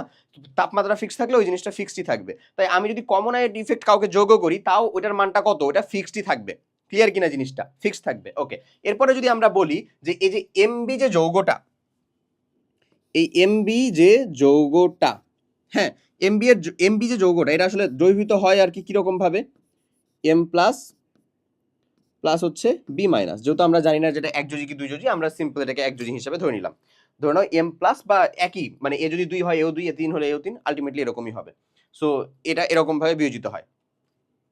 এর দ্রাব্যতার পরিমাণ আমরা আসলে এখানে পেয়ে গেছি, যে দ্রাব্যতাটা কত পেয়ে গেছি না? পেয়ে গেছি। এখন কাহিনী হচ্ছে এখানে যে তুমি যখন পরিবর্তিত অবস্থায় দ্রাব্যতাটা নির্ণয় করবা, তখন তোমাকে অবশ্যই, আমি তো বললামই যে এখানে যেহেতু একটা কোশ্চেনটা অসম্পূর্ণ, এখানে যেহেতু বলে দেয় নেই কতটুকু পরিমাণে যোগ করবা, আমরা ধরে নিচ্ছি হচ্ছে কত 0.1 মোলার দ্রবণ যোগ করে এটাকে করা হচ্ছে, 0.1 মোলার দ্রবণটাকে যোগ করেই করা হচ্ছে। এখন 0.1 মোলার কার? AB3। আমি ধরো এটাকে আসলে লিখতেছি যে এটা আমাদের এরকম ভাবে থাকলো, নো ইস্যুস, এটা এরকম ভাবে থাকুক। ওকে, এখন পরিবর্তিত অবস্থায় যে তার দ্রাব্যতাটা, পরিবর্তিত অবস্থায় দ্রাব্যতাটাকে আমরা S1 ধরে ফেলি। পরিবর্তিত দ্রাব্যতার গুণফল কিন্তু একই থাকবে, ওটার জন্যই তো এটা কনস্ট্যান্ট ভ্যালু। পরিবর্তিত অবস্থায় দ্রাব্যতা, এটাকে কি আমরা S1 ধরতেছি। এই যে S1, বি আয়নটার তাহলে পরিমাণটা কত আছে? S1। কোন পরিবর্তিত অবস্থায়? ওই যে AB3 যোগ করার পরে। পরিবর্তিত অবস্থায় দ্রাব্যতা বলতে কি? AB3 0.1 মোলার যোগ করার পর, এটা লিখেও দিলাম। হ্যাঁ, তাহলে এখন যখন আমি AB3.1 মোলার যোগ করলাম, তাহলে তো বি এর ঘনমাত্রাটা অবশ্যই বাড়বে। বাড়বে কি বাড়বে না? কিরকম ভাবে বাড়বে দেখো তো? AB3 যৌগটা আসলে কি হয়, কিভাবে বিয়োজিত হয়? A3 plus plus 3B minus, এরকম না? এটা যদি 0.1 মোলার হয়, এটাও 0.1 হবে, এটা হবে হচ্ছে 3 × 0.1 মোলার। এমন কি না? এমন। তাহলে আমরা এখন বলতে পারি না যে মোট বি এর ঘনমাত্রা বি মাইনাস এর ঘনমাত্রা কোথায়? আমরা মিক্স করার পরে, মিক্স করলাম যখন, তখন মোট বি এর ঘনমাত্রাটা কত দাঁড়াচ্ছে? পরিবর্তিত যে ঘনমাত্রাটা, এই যে পরিবর্তিত যে ঘনমাত্রা S1 এর সাথে এই যে 0.1 করে যোগ করছি না আমি একে, এ পার 2 কি হয়ে যাচ্ছে? যোগ হয়ে যাচ্ছে না? আলটিমেটলি 0.1 যোগ হয়ে যাচ্ছে কিনা? যোগ হয়ে যাচ্ছে, এরকম। তাহলে আমরা বলতে পারি এটা কত? S1 plus 0.3, S1 plus 0.3, just এতটুকুই রাখলাম। ঠিক আছে, এবার KSP অফ কত? MB ইজ ইকুয়ালস টু কত? M আয়নের ঘনমাত্রা বি আয়নের ঘনমাত্রা ইজ ইকুয়ালস টু কত? ওই যে ভ্যালুটা 1.8 ইন্টু 10⁻10, এটাই কিনা আমাদের সূত্রটা 1.8 ইন্টু 10⁻10, এটাই কিনা? অবশ্যই এটাই। এখন এটার ঘনমাত্রাটা কত বলো তো? ওই যে S1 ইন্টু এটার ঘনমাত্রাটা কত ভাই বলো তো? S1 প্লাস 0.3 এমন ইজ ইকুয়ালস টু কত? 1.8 10⁻10 এমন। ওকে, সো এই জিনিসটাকে যদি আমরা ক্যালকুলেশন করি তাহলে থাকে হচ্ছে আমাদের S1 তার square plus 0.3 S1 is equals two থাকে হচ্ছে 1.8 10⁻10। এই ক্যালকুলেশনটা যদি তুমি ক্যালকুলেটর দিয়ে সলভ করো নো প্রবলেম, হবে। এটা আমরা দ্বিঘাত সমীকরণ হিসেবে সলভ করি। বাট অলরেডি দেখো এই মানটা কত ছোট, এই মানটা কত ছোট, এটা যদি স্কোয়ার দিয়ে সলভ করো এই মানটা আরো অনেক অনেক ছোট হয়ে যাবে। তাই S1 স্কোয়ার এটাকে উপেক্ষা করা যায়, আসলে উপেক্ষা করে সাধারণত। যারা সময়ের টুকটাক ম্যাথ করছো তারা জানো উপেক্ষা করে আমরা ডিরেক্ট কত লিখতে পারি? 0.3 S1 ইজ ইকুয়ালস টু 1.8 10⁻10। এবার যদি আমরা S1 এর ভ্যালুটা বের করি কত পাবো? 1.8 10⁻10.3 6 ইন্টু 10⁻10 এমন পেলাম মোল পার লিটার। আচ্ছা, এটার আগেকার দ্রাব্যতাটা কত পাইছিলাম একটু দেখি। 1. ভালো করে বুঝো ভাই, 1.35 মানে 1.3 ইন্টু 10⁻5। দেখো এই মানটা কত বড়, অথচ যখন আমি একই আয়ন যুক্ত আরেকজনকে যোগ করছি কমন ইফেক্টের জন্য দেখো ভাই এটা দ্রাব্যতার মানটা কত চেঞ্জ হয়ে গেছে। তুমি প্রয়োজন এটা দ্বিঘাত সমীকরণ সমাধান করো, ক্যালকুলেটরে বসিয়ে সমাধান করা যাবে, তো সমস্যা নাই। আলটিমেটলি তোমার কোনো ঝামেলা হবে না, আরামসে তুমি উত্তর করতে পারবা। তাহলে আমরা যদি এখানে লিখি এখন যে তার ঘনমাত্রার পরিবর্তন, দ্রাব্যতা, ঘনমাত্রা বা দ্রাব্যতা, এটা তো কাইন্ড অফ দ্রাব্যতার পরিবর্তন কত লেখা যায় বলো তো ভাইয়া? ওই যে আগে যেটা S মাইনাস S1 সমান কত?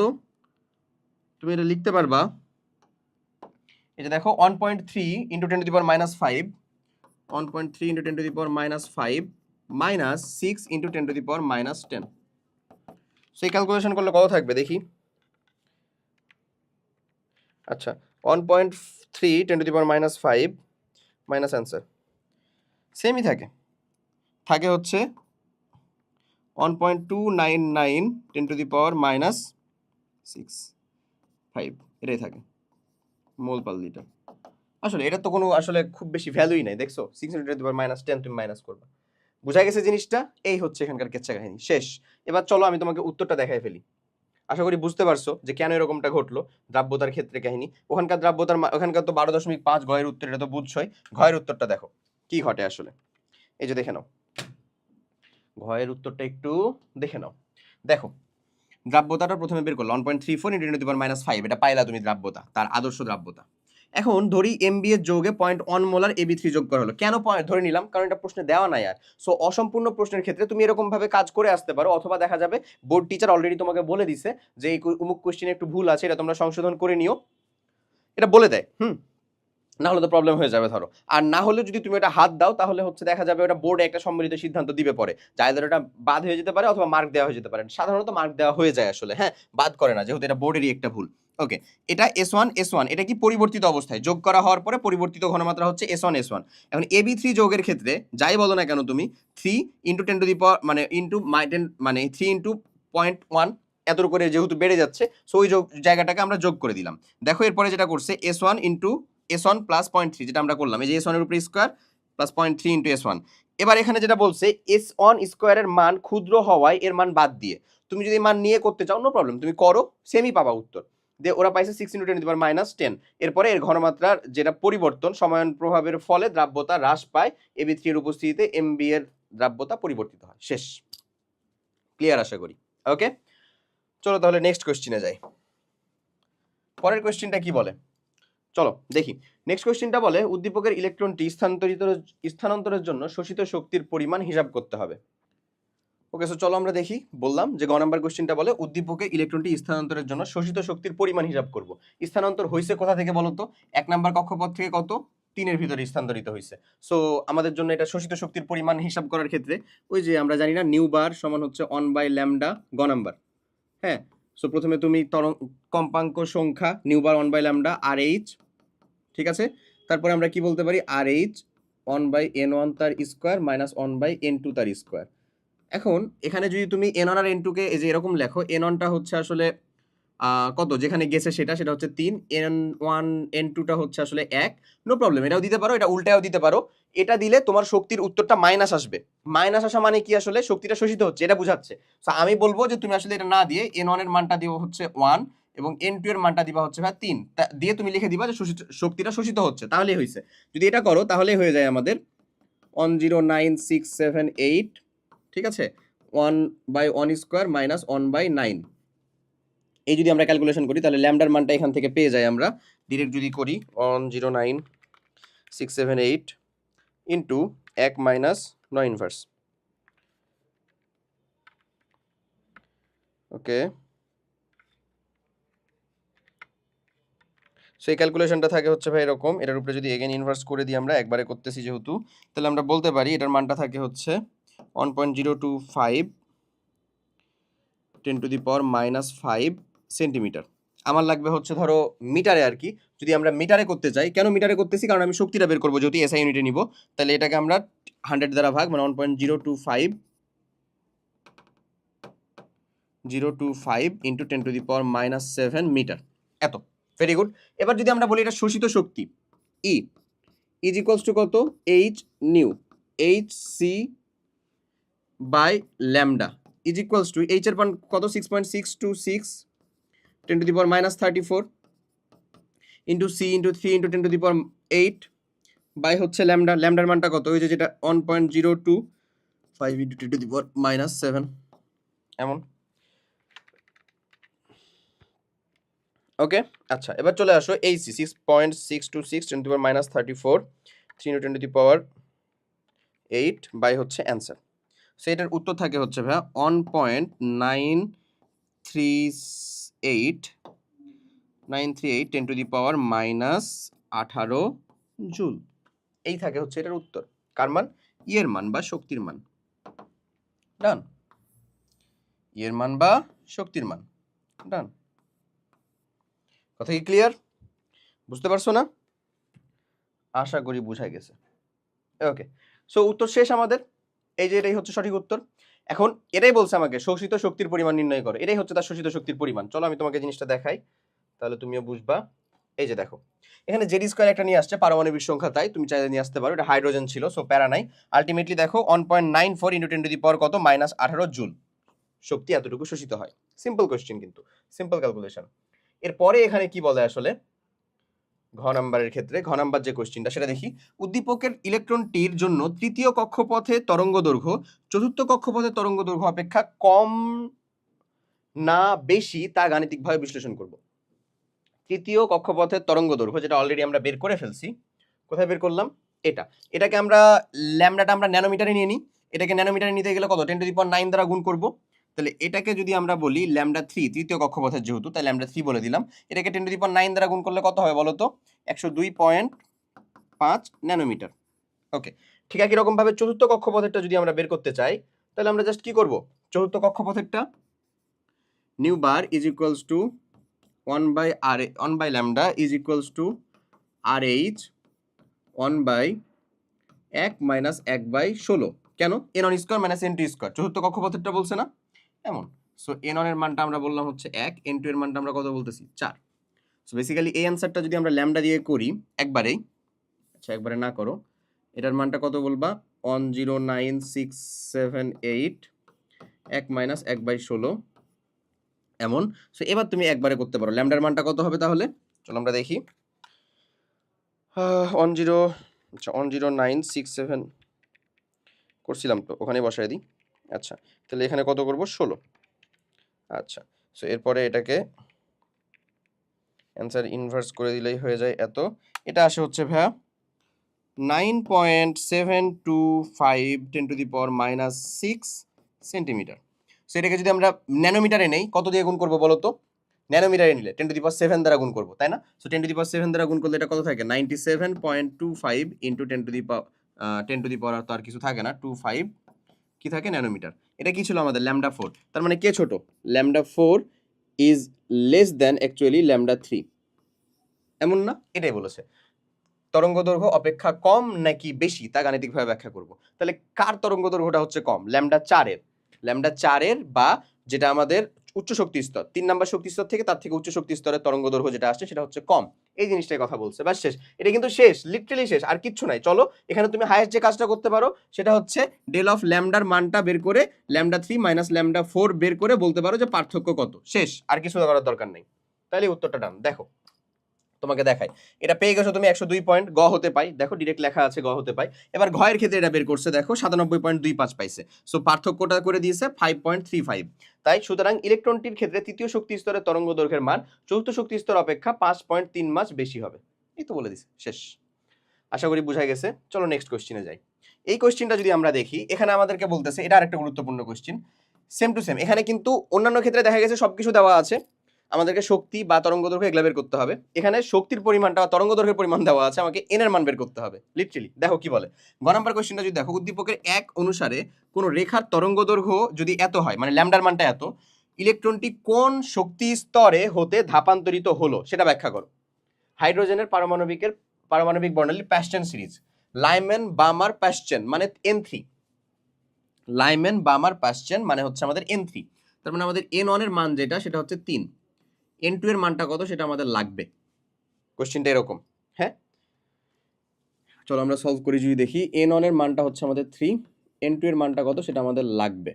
ওকে, এখানে একটা বলছে ল্যামডার মানটা কত, 1875.62 ন্যানোমিটার। ন্যানোমিটারে রাখা যাবে না, মিটারে নিবা না, সেন্টিমিটারে নিব। কেন বলো তো? কারণ আমাদের RH এর মান আমরা আসলে সেন্টিমিটারে বসাই। তুমি যদি মিটারে বসাও, মিটারে বসাবা 109678 সেন্টিমিটার ইনভার্স। আমি এটা বসাতে পছন্দ করি। তুমি যদি চিন্তা করো যে আমি ভাই মিটারে বসাই, তাহলে তুমি এটা বসাবা, কোনো সমস্যা নেই। ওকে, আচ্ছা, তাহলে এটা তুমি মিটারে নিতে পারো যদি ওটাকে তুমি মিটারে নাও। ওকে, তো এটা আমরা এখন সেন্টিমিটারে নিব। 18756.62 ইন্টু 10⁻, এটা কত ভাইয়া? 6। দেখে আমরা কত দ্বারা গুণ করবো? ন্যানোমিটার থেকে যদি সেন্টিমিটারে যেতে চাই, ন্যানোমিটার থেকে সেন্টিমিটারে যেতে চাইলে 10⁻⁻6 দ্বারা আসলে আমরা গুণ করি। -6 তো না, -7, তাই না? আমি বলে দিই, 1 মিটার সমান 1 মিটার সমান 10⁻⁻9 ন্যানোমিটার, 1 ন্যানোমিটার সমান 10⁻⁻7 সেন্টিমিটার। ভুল বললাম না? 1 মিটার, এটা মিটার, হ্যাঁ, 1 মিটার সমান, এখানে বলি 1 মিটার সমান 10⁻9 ন্যানোমিটার, 1 সেন্টিমিটার সমান 10⁻7 ন্যানোমিটার। এমন বুঝছো জিনিসটা? তাহলে হয়েছে। তাহলে এটা ক্যালকুলেশন করো, 1 মিটার সমান কত সেন্টিমিটার? 100 সেন্টিমিটার চলে আসে এটাতেই। ওকে, সো এই হচ্ছে এটার কাহিনী। তো এটা আমরা বলবো এবার সেন্টিমিটারে।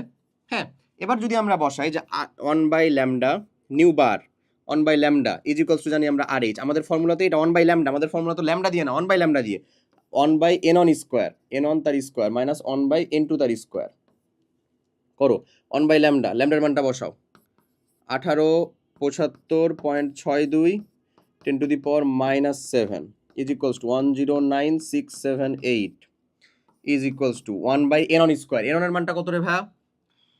n1 এর মানটা হচ্ছে 3 মানে 9 মাইনাস 1/n2 তার স্কোয়ার, আমাদের n2 বের করতে হবে। এবার এই যে ক্যালকুলেশনটা সেটাকে এটা দ্বারা ভাগ করে দিই। এই যে ক্যালকুলেশনটা, এটাকে আমরা কত লিখতে পারি?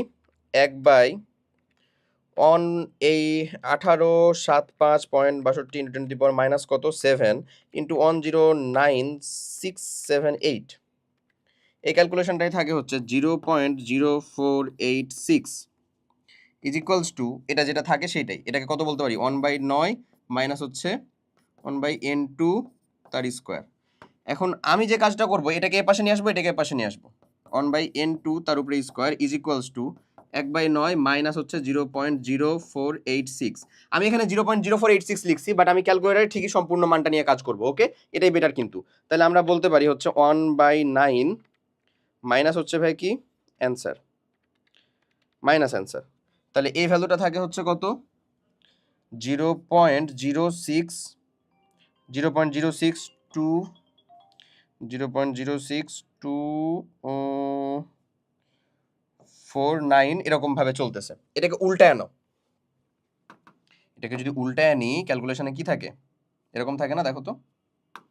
তাহলে n2 তার স্কোয়ার ইজ ইকুয়ালস টু কত থাকে, এটাকে যদি অ্যান্সার ইনভার্স করে দিচ্ছি আমরা, থাকে হচ্ছে 16.000042 এরকম। তাহলে n2 এর মানটা কত থাকতেছে বলো তো, 4। এই যে অ্যান্সার শেষ। আশা করি বোঝা গেছে, n2 এর মানটা থাকতেছে হচ্ছে 4। ক্লিয়ার? শেষ। ওকে, এরপরে চলো ঘ নাম্বারের কোশ্চেনটা। আমি তোমাকে ঘ নাম্বারের উত্তরটা আর কি দেখাই দিই একটু। ঘ নাম্বারের উত্তরটা যদি দেখো, তাহলে এই যে সবকিছু দেওয়া আছে আমাদেরকে, সবকিছু দেওয়া আছে আমাদেরকে। আর এইচ তারা মিটারে নিছে, দ্যাটস ওয়াই তারা মিটারে রাখছে। নো প্রবলেম, এটা তোমার উপরে, তুমি মিটারে রাখলে মিটারে, সেন্টিমিটার রাখলে সেন্টিমিটারে। আমার সেন্টিমিটার বেশি প্রিফারেবল, দ্যাটস ওয়াই। এই যে দেখো n2 তার স্কোয়ারে পাইছে হচ্ছে 16, n এর মান হচ্ছে 4। চতুর্থ শক্তি স্তর ধরে ধাবান্তরিত হবে। শেষ। গুড। চলো ঘ নাম্বার কোশ্চেন দেখি। ঘ নাম্বারে বলে উদ্দীপকের 2 নমের মৌলটি সর্বশেষ শক্তি স্তরের ইলেকট্রন বিন্যাস পাউলির বর্জন নীতি সমর্থন করে কিনা। অবশ্যই করতে হবে, পাউলির বর্জন নীতি একটা স্বীকৃত নীতি। এখন এখানে আমাদের দেওয়া আছে x2 প্লাস, যেটার ইলেকট্রন বিন্যাসটা কেমন দেওয়া, n-1 d10, n is equals two হচ্ছে 4, তার মানে এটা হচ্ছে 3d10। আর যেহেতু এটা x2 মানে হচ্ছে এই মৌলটা হচ্ছে লিটারালি জিঙ্ক, তাই না? বা আমি যদি এটাকে এরকমই রাখি, ধরো x2 মানে x2 plus is equals two 3d10 হচ্ছে মানে 4s0 হয়ে আছে। তাহলে x মৌলটা হয়তো কি 3d10 4s2। এই যে x মৌলটা, এখান থেকে যদি আমি এটা লিখতে চাই, তাহলে এটা আসলে কে বলো তো, জিঙ্ক। জিঙ্কের ক্ষেত্রে লেখা যায় ইলেকট্রন বিন্যাসটা 3d10 হবে, সর্ববহিষ্ঠ শক্তি স্তরের 4s2 হবে। তো আউটার মোস্ট শেল কোনটা, 4s2। এখানে কি খাটতেছে কিনা, এখানে তার পাউলির বর্জন নীতিটা খাটবে কিনা, চলো আমরা দেখাই ফেলি পরের বর্জন নীতি খাটবে কিনা। অবশ্যই খাটতে হবে, তাই না? তুমি কি দ্বিমত পোষণ করো যে খাটবে না ভাই? না ভাই, খাটবে না, অবশ্যই খাটবে। আচ্ছা, চলো আমরা দেখে ফেলি যদি খেটে যায় তাহলে কিরকম ভাবে খাটে আর কি। আমাদের প্রথম ইলেকট্রন এবং দ্বিতীয় ইলেকট্রনের জন্য এই জিনিসটা একটা করে ফেললাম। এরপরে এটা আমাদের এন এর মান, এটা আমাদের এল এর মান, এটা হচ্ছে আমাদের এস এর মান, সব কিছুর জন্য। এটা হচ্ছে ফার্স্ট ইলেকট্রন, এটা হচ্ছে আমাদের সেকেন্ড ইলেকট্রন, এটা হচ্ছে আমাদের এন এর মান, এটা হচ্ছে আমাদের এল, এটা হচ্ছে আমাদের এম, এটা হচ্ছে আমাদের এস, এটা হচ্ছে আমাদের এন এর মান, এল এর মান, এম এর মান, এস এর মান। প্রথম ইলেকট্রন যেটা, এখানে যদি চিন্তা করো, এই যে 4s অরবিটাল, 4s2, এখানে একটা ইলেকট্রন এই, একটা ইলেকট্রন এই। এই 4s অরবিটালে এন এর মানটা কত, 4, দুইটার জন্যই কত, 4। এন এর মানটা দুইজনের জন্যই কত ভাই, 4 4। এল এর মানটা কত, এস যেহেতু, এস এর জন্য এল এর মানটা হয় কত, 0 0 0 0। এম এর মানটা তাহলে কি হবে, 0 থেকে প্লাস মাইনাস এল অবধি। সো এটা কত, 0 0। 0 থেকে প্লাস মাইনাস এল, শূন্যই তো শুধু হচ্ছে, এল এর মান যেহেতু 0। এবার এস এর মান, স্পিনের মানটা কি ছিল, প্রথমে প্রবেশ করলে আমরা ধরি হচ্ছে প্লাস হাফ, এটা ম্যান্ডেটরি না, এটা হাজারি স্যারের বই ধরা, দ্যাটস আমরাও ধরতেছি। শেষে প্রবেশ করলে থাকে হচ্ছে মাইনাস হাফ। এই হচ্ছে ঘটনা। এখন পলির বর্জন নীতিটা কি বলে, ওই পলির বর্জন নীতিটা তুমি স্টেট করবা। পলির বর্জন নীতিটা বোঝায়, পলি বলে গেছেন কোন একটা মৌলের যে কোনো দুইটা ইলেকট্রন, কোনো একটা মৌলের হইতে হবে, একটা মৌলের যে কোনো দুইটা ইলেকট্রনের 4টা কোয়ান্টাম সংখ্যার মান কখনোই একই হইতে পারে না বা সমান হইতে পারে না। দেখো এখানে এন এল এম এর মান সবই সেম, বাট এস এর মান কি হয়ে গেছে, ডিফারেন্ট হয়ে গেছে, এবং হইতেই হবে, এছাড়া কোনো উপায় নাই। যাকে বলে আমাদের টিচারের ভাষায় ছিল উপায় নাই গোলাম হোসেন, দেখো উপায় নাই। সো এই ছিল খালি উত্তর, আর কিচ্ছু না। এই যে জিনিসটা বুঝতে হয়, এটা কোন মৌল, এনএলএমএস এর মানটা লিখে দিতে হয়, দেন পলির বর্জন নীতিটা স্টেট করে বলে দিতে হয় যে হ্যাঁ এখানে অবশ্যই পলির বর্জন নীতি খাটে, তাহলেই তোমার ঘরে 4 মার্ক। দেখো চলো তোমাকে দেখাই, এই যে এখানে দেখো পলির বর্জন নীতি খাটছে কিনা। দেখো তারা হচ্ছে ছক করে বলছে না, প্রথম কোয়ান্টাম সংখ্যা এন, সহকারী এল, চৌম্বকীয় এম, স্পিন, এই যে এখানে প্লাস হাফ আর মাইনাস হাফ। তারপরে পলির বর্জন নীতিটা তোমাকে সুন্দর মতন লিখে দেখাবে। চলো এটা দেখো, পলির বর্জন নীতি, জিঙ্কের সর্বশক্তি শক্তি স্তরে 4টা কোয়ান্টাম সংখ্যার মান এল এল এর মান একই হলেও চতুর্থ কোয়ান্টাম সংখ্যা এস এর মান ভিন্ন হয়েছে, তাহলে পলির বর্জন নীতি অবশ্যই সমর্থন করে। বাস শেষ। এই ছিল হচ্ছে তোমাদের টোটালে এই আমাদের একেবারে স্পেসিফিক ভাবে বাছাই করা সিকিউ কোশ্চেনের উত্তর করার টেকনিক এবং উত্তরটা কেন হচ্ছে সেটা টোটাল ব্যাখ্যা। সো আশা করি যতটুকু পরিমাণে তোমাদেরকে বোঝানো হয়েছে ততটুকু পরিমাণ তোমরা খুব ভালো মতন বুঝছো, এবং শেষ পর্যন্ত থাকার জন্য অনেক অনেক ধন্যবাদ। এই রিলেটেড সিকিউ তোমাদেরকে এতটুকু করার পরে তোমাদের প্রতি সিম্পল সাজেশন হচ্ছে যে অবশ্যই টেস্ট পেপারে বাকি যে সিকিউগুলো আছে সেগুলো তোমার প্র্যাকটিসের জন্য, এবং সেখানে যদি প্রবলেম ফেস করো then we are always here to help you. So আমরা এখানে আছি তোমাকে সাহায্য করার জন্য, বাট প্র্যাকটিসটা তুমি করে ফেলো। দেখো সলভ করা ইজি হয় কি হয় না, কঠিন হচ্ছে কিনা, কঠিন লাগছে কিনা। সো সবাই অনেক অনেক ভালো থাকো, দেখা হবে অন্য কোনো লেকচারে, অন্য কোনো একটা চ্যাপ্টারে। টিল দেন আল্লাহ হাফেজ, আসসালামু আলাইকুম।